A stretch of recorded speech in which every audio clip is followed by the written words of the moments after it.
Miami, 4-0 against a suspect schedule in Mark Richt's first year. Favorite tonight against number 23, Florida State. You just get it off, and Francois rolling, wanted to take a downfield shot, and now just fires it into the bench. Hendrick Norton knocked him down, and Francois lost his helmet, is very slow to get up. This guy got him third and very long. Again, got to get to the 2. Takes a shot for the end zone, misses. Coley grabs it.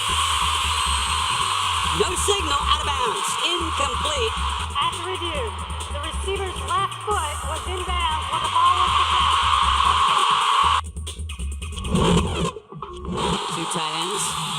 You think it's a Cook, and now Francois finally will take a shot downfield, and Cook is wide open. Dalvin running free, touchdown, flag is down. Play action, flipped over short. Whitfield makes a man miss, and scoots into the end zone, and the Seminoles take the lead. Return.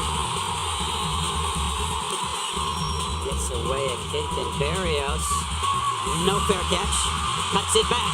Braxton Berrios, FSU territory, and cut down inside the 20. 4th and 5, here it comes. Last gasp, perhaps, for the Canes. Kaya for the end zone. Coley, touchdown! A 4th down touchdown. And Michael Badgley, who's made 72 consecutive. It's blocked! It's no good! The nose blocked the PAT.